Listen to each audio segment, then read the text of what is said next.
Hello. आज हम बात करेंगे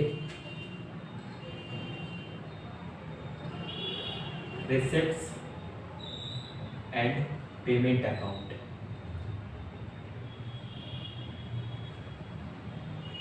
अकाउंट ये एनपीओ के अंदर एक अकाउंट बनाया जाता है जिसे हम रिसिप्ट एंड पेमेंट अकाउंट कहते हैं। अब आपको याद हो तो आपने फाइनल अकाउंट क्लास 11th में पढ़ा था। इसके अंदर एक अकाउंट बनाते थे जिसका नाम था ट्रेडिंग अकाउंट। ट्रेडिंग अकाउंट के अंदर सारे फैक्ट्री एक्सपेंसेस जो कि प्रोडक्शन के लिए होते हैं वो सारे के सारे इसके अंदर शो कर दिए जाते हैं।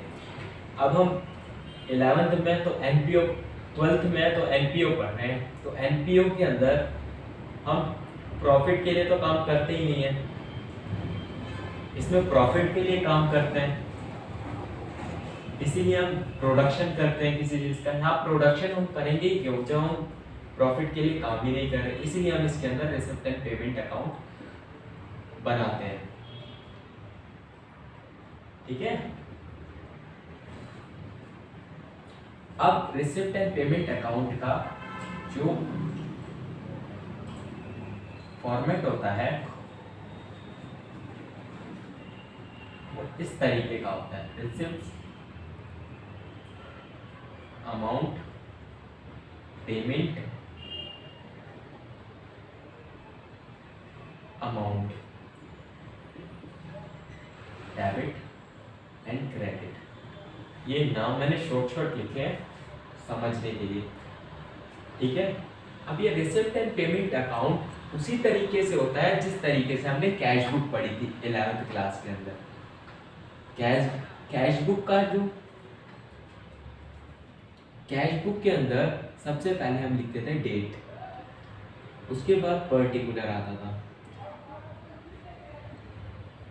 उसके बाद अमाउंट, उसके बाद एलएफ, उसके बाद अमाउंट, उसके बाद डेट, उसके बाद अमाउंट, फिर उसके बाद पर्टिकुलर, उसके बाद एलएफ, उसके बाद अमाउंट। ये डेबिट एंड ये क्रेडिट। अब ये कैश बेसिस को देख करके ही, अब जो रिसिप्ट एंड पेमेंट अकाउंट है वो कैश बेसिस की समरी होती है, कैश बुक की समरी होती है, कैश बुक की समरी होती है। पर रिसिप्ट एंड पेमेंट अकाउंट की जो लिमिटेशन होती है, लिमिटेशन उसके अंदर सबसे पहला आता है कि डे टू डे एक्सपेंसेस होते हैं, वो एक्सपेंसेस एंड इनकम वो शो ही नहीं करते। इसके अंदर आपको डेट दिख रही है, क्यों नहीं दिख रही? क्योंकि ये लास्ट में बनाया जाता है, at the end of the year. End of the year में इसे प्रिपेयर किया जाता है, जो ये होता है कैश बुक को डेली बेसिस पे हम कंप्लीट करते हैं, पर इसे लास्ट में प्रिपेयर करते हैं, इसलिए इसमें डेट का कॉलम कहीं नहीं बनता। और एलएफ का कॉलम इसके अंदर इसलिए नहीं है क्योंकि जर्नल को फॉलो करके हम इसे नहीं बनाते। ठीक है। अब ये तो पहली लिमिटेशन थी। अब दूसरी लिमिटेशन ये है कि रिसिप्ट एंड पेमेंट अकाउंट के अंदर हम last previous year, current year, सभी के अमाउंट को लेकर के करंट ईयर के अंदर शो कर देते हैं। मान लीजिए कि 31 मार्च 2019 के लिए है, पर जो अमाउंट है कैश का वो 2019 के अंदर 18 का दे रखा है, तो हम 18 का अमाउंट भी इसके अंदर शो कर देंगे। इसीलिए इसके अंदर करंट और प्रीवियस ईयर्स का अमाउंट वो करंट ईयर में शो कर दिया जाता है। इसीलिए जो it does not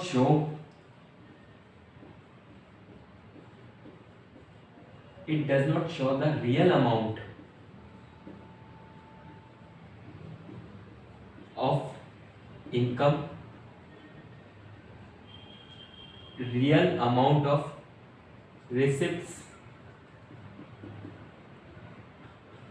and payment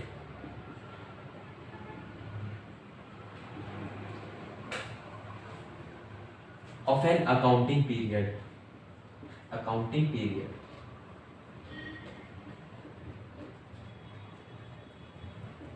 जो अकाउंटिंग पीरियड होता है उसके अंदर जो रियल अमाउंट होता है रिसिप्ट एंड पेमेंट का वो शो नहीं करते, ठीक है, शो नहीं करता रिसिप्ट एंड पेमेंट, ये इसकी सेकंड लिमिटेशन थी। अब इसके बारे में पढ़ते हैं, इसका पर्पस क्या होता है, किसी भी चीज का उद्देश्य, इसका पर्पस होता है कि कैश इंक्लूडिंग बैंक के बीच में डिफरेंस दिखाना, डिफरेंस शो करना। हम लास्ट में कंपेयर करते हैं हमने साल में कितना कैश रिसीव किया और कितना कैश पे किया, इनके बीच का जो डिफरेंस होता है वो शो करता है रिसिप्ट एंड पेमेंट अकाउंट, ये इसका पर्पस भी होता है, ठीक है। इसके बाद इसके अंदर जो इसकी शुरुआत होती है ओपनिंग बैलेंस और इसके अंदर हम निकालते हैं क्लोजिंग बैलेंस। ये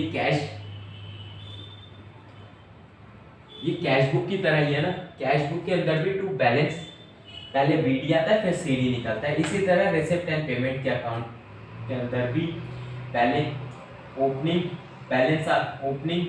बैलेंस आता है फिर क्लोजिंग निकलता है।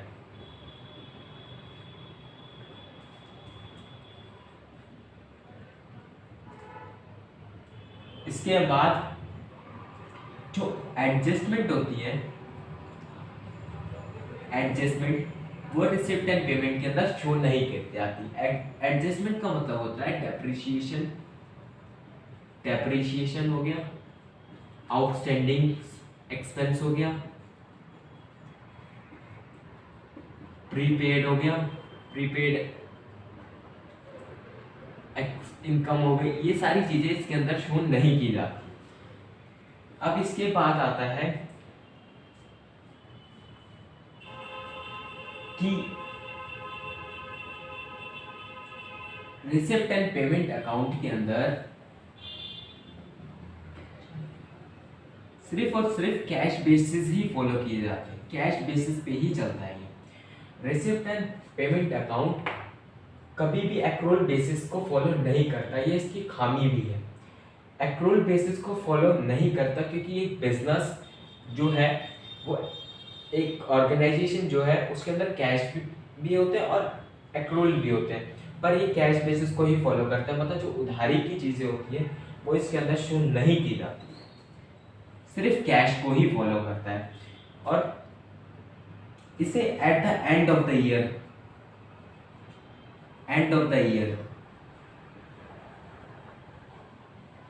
इसे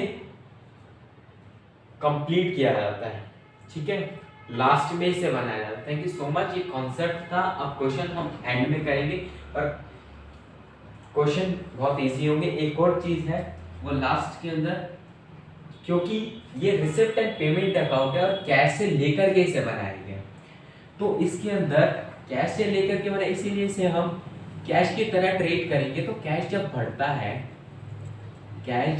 है तो डेबिट होता है, कैश जब घटता है तो क्रेडिट होता है। रियल अकाउंट का फॉर्मूला था ना, what come in debit what goes out credit. इसका मतलब है डेबिट के अंदर सारी इनकम आएंगी, मतलब डेबिट में हमने क्या क्या रिसीव किया और क्रेडिट के अंदर हमने क्या क्या पेमेंट करी। ये कैश नेचर को, मतलब ऐसे रियल अकाउंट के नेचर को फॉलो करता है। What come in what goes out, that's it. Question हम एंड में करेंगे। ये रिसिप्ट एंड पेमेंट अकाउंट था।